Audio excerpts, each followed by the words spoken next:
Fue una noche de julio de 1971 cuando María Trinidad Ramírez Poblano decidió acabar de tajo con el maltrato que ella y sus 5 hijos habían sufrido por años a mano de su marido, un peluquero llamado Pablo Díaz. Ese mismo día, por la tarde, Pablo había propinado los ya recurrentes cinturonazos a los 3 vástagos más pequeños de la mujer, dejándoles marcas en su cuerpo y marcando aún más las de días anteriores, esas que ya no desaparecen.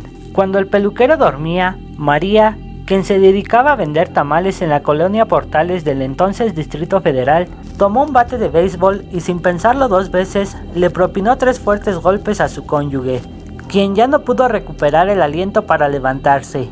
Los relatos periodísticos del último tercio del siglo XX, en especial de la prensa, refieren que al ver a su marido ensangrentado e inconsciente, la mujer, con la cabeza fría y el cuerpo tembloroso, tomó la decisión más difícil de su vida: descuartizar el cuerpo, meterlo en algunos costales de la Conasupo que tenía para trasladar la hoja de maíz, con los que envolvía los tamales, y tirar los restos en la calle.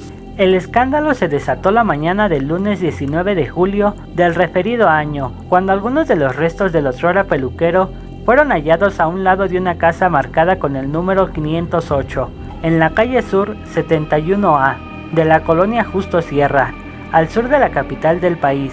La investigación a cargo del general Daniel Gutiérrez, quien en ese entonces era jefe de la Policía del Distrito Federal, inició con el interrogatorio a la sirvienta de la casa, en cuyo costado se encontraron los restos de Pablo, quien confesó que movió el costal pensando que tenía pollos muertos, encontrando los restos humanos, por lo que dio aviso a las autoridades. Tras tomar las huellas dactilares de una de las manos, los peritos que en ese entonces estaban asignados al servicio secreto pudieron dictaminar que el cadáver correspondía al expeluquero, quien tenía antecedentes penales por algunos casos de robo. La identificación del cadáver llevó a los investigadores al hogar de María Trinidad, quien vivía en la calle Pirineos 15 de la colonia Portales, a donde había llegado precedente de Tequisquiapan, Estado de México. Grande fue la sorpresa de los policías del 8º Grupo del Servicio Secreto asignados al caso cuando, al interrogar a la tamalera, esta confesó sin arrepentimiento su crimen, argumentando que su esposo llevaba años maltratándola junto a sus hijos, y más aún cuando les informó que la cabeza del osiso se encontraba en un bote tamalero, debajo de la cama de sus hijos, pues no había cabido en el costal.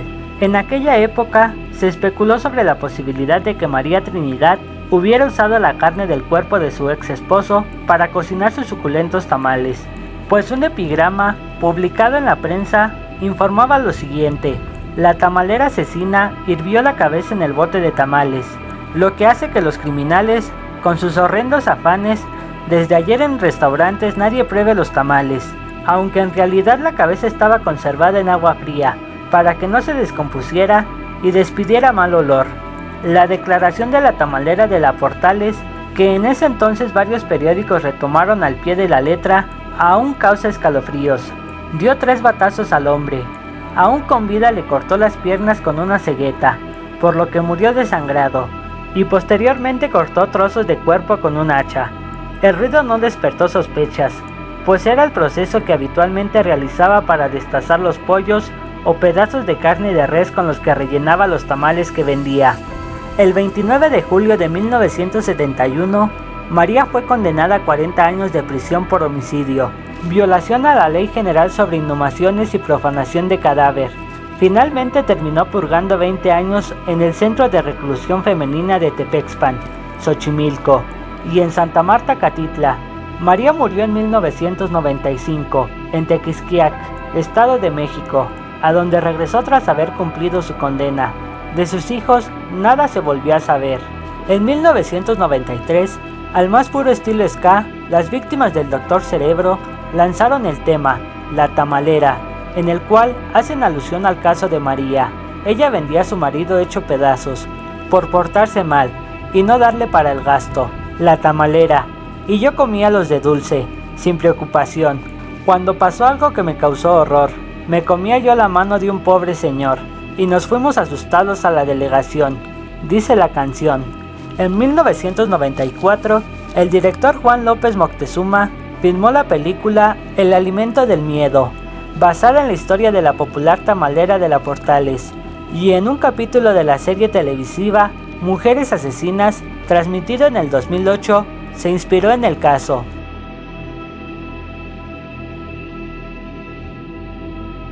Nació en Apazayucan, en el estado de Hidalgo, un 27 de diciembre de 1957. De una infancia complicada, tuvo que lidiar con una madre alcohólica. Juana era abusada de manera constante por su madre.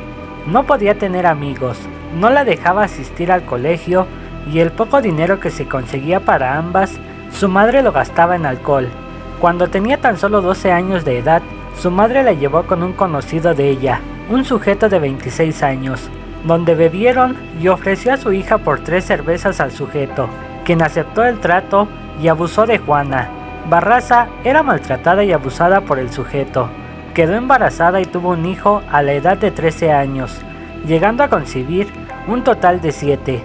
A lo largo de su vida logró adquirir conocimientos de enfermería e incluso gracias a su complexión robusta, se dedicó a la lucha libre con el seudónimo de la Dama del Silencio. También llegó a vender palomitas afuera de las arenas. Aunque se supo que Juana Barraza comenzó sus actos delictivos, entre ellos asesinato, a finales de los años 90. La serie de asesinatos que pusieron de cabeza a la Ciudad de México se vivieron entre el 2003 y 2006. A Barraza, también conocida como la Mataviejitas, se le adjudican entre 42 y 48 asesinatos a mujeres de la tercera edad, a quienes visitaba directamente en su casa ofreciendo servicio como enfermera. Todas sus víctimas sufrieron de golpes y cortes de armas punzocortantes. Casi todas eran estranguladas y robadas de sus pertenencias de valor. México se había caracterizado a lo largo de su historia por su gran número de violencia, desde los problemas con el narcotráfico, el tráfico de personas, la clara violencia de género, los malos gobiernos y políticos corruptos, el desempleo y un sinfín de injusticias. También mantiene una nada envidiable lista de asesinos en serie, desde estranguladores, caníbales, destripadores, infanticidas, narcosatánicos. México ha sido un país tan propenso como nuestros vecinos del norte en lo que se refiere a los asesinos seriales. Casos como los asesinatos de mujeres en Ciudad Juárez en los años 90 ya habían puesto los ojos del mundo entero en las tierras mexicanas. Asesinatos que muchos siguen sin resolverse y que el gobierno parece haber enterrado. Este terrible aire de violencia hace que los mexicanos parezcamos vivir acostumbrados a la misma, algo que es sumamente peligroso. Es por esto que cuando algunos casos de asesinos en serie llegan a aparecer, ni siquiera los medios de comunicación parecen tomarle suficiente importancia. Todo es tan cotidiano. Sin embargo, cuando en la Ciudad de México comenzaron a aparecer cuerpos de mujeres de la tercera edad asesinadas de manera violenta en sus propias casas, las autoridades volvieron a actuar de manera dubitativa y poco eficiente. La presión mediática y social dejaron al descubierto muchas deficiencias por parte del sistema. Tan solo en el año 2003, un total de 9 víctimas fueron encontradas en estas circunstancias. Las ancianas eran golpeadas, cortadas e incluso algunos casos sodomizadas, y en su mayoría fueron estranguladas hasta la muerte. Aunque en las escenas de los crímenes era visible que hacían falta artículos de valor, no justificaba un asesinato, mucho menos de este tipo, por lo que las vinculaciones con un posible asesino serial en la capital del país comenzó a tomar fuerza. El miedo que esto provocó en las familias fue evidente. Los casos con las mismas similitudes seguían ocurriendo y no se podía encontrar al responsable, pues lidiar con este tipo de casos no es fácil. Un punto fundamental fue el hecho de que, en aquel tiempo, se había dado cierta asistencia médica y beneficios a las personas de la tercera edad, dando la oportunidad de recibir esta ayuda en sus hogares. Los oficiales habían recibido algunos reportes, donde se aseguraba que en las escenas del crimen, momentos antes se pudo observar a una trabajadora social que las visitó. Sumado a eso, las víctimas fueron estranguladas en algunas ocasiones con estetoscopios. Sin embargo, teniendo estas pruebas, ¿por qué se dudó tanto por parte de la policía a pesar de la presión creciente?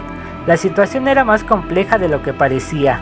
A través de la historia, los asesinatos en serie no solo se han cometido por hombres, pues las mujeres también se han visto involucradas. La diferencia que ponía en jaque a las autoridades era el modus operandi, pues las motivaciones a que se relacionaban los asesinatos por mujeres siempre habían sido completamente distintas, desde venganza, dinero o quererse escapar con un amante. Los motivos suelen ser más emocionales y usar métodos más sutiles como el envenenamiento, pero los crímenes cometidos por Barraza, además de usar un método como el estrangulamiento, son más vinculados a asesinos varones, por lo que, aunque las pistas daban claramente hacia una mujer, se buscó a un hombre que posiblemente se transvestía o se disfrazaba. Entre dudas, la exposición de los medios que aseguraban la existencia de un asesino serial, a diferencia de las autoridades que se negaban a afirmarlo, y la aparición de víctimas cada vez más frecuente, la ciudad se volcaba en contra de las autoridades. Tras la torpe detención de 2 sospechosos, ideas que cada vez eran más incoherentes por parte de la policía, que era claramente superada por la situación y las críticas. Todo parecía indicar que el asesino se seguiría saliendo con la suya, pues la cifra de muertes solo iba en aumento. Las autoridades terminaron por formar una unidad especial para el caso. Fue apenas hasta el año 2005 cuando dieron a conocer de manera oficial la presencia de un asesino serial en la Ciudad de México, cuando ya existía más de 30 asesinatos. Cuando parecía que el asesino se frenaba y las autoridades sufrían una derrota vergonzosa, en el mes de enero del 2006, una mujer de 49 años de edad, identificada como Juana Barraza, era detenida en Ciudad de México, acusada de asesinar a Ana María de los Reyes Alfaro, de 82 años de edad. La anciana había sido estrangulada hasta la muerte con un estetoscopio y apuñalada violentamente en varias ocasiones con un cuchillo militar. Un joven que se encontraba visitando el sitio llegó de improviso. Se topó de frente con la mujer que salía del lugar vestida de rojo, quien se alejó rápidamente. El joven se encontró con el cadáver en la cocina y salió en busca de la mujer. Unos agentes que estaban cerca del lugar escucharon los gritos y detuvieron a la mujer, que se resistió con violencia y se identificó como Juana Barraza Samperio. Tras ser sometida, la similitud de la sospecha y el crimen del que se le acusaba coincidían inmensamente con las investigaciones policiales. Tras comparar las huellas dactilares de la sospechosa con las encontradas en las escenas de los crímenes, las autoridades no daban crédito, pues se había topado casi por suerte con la mataviejitas.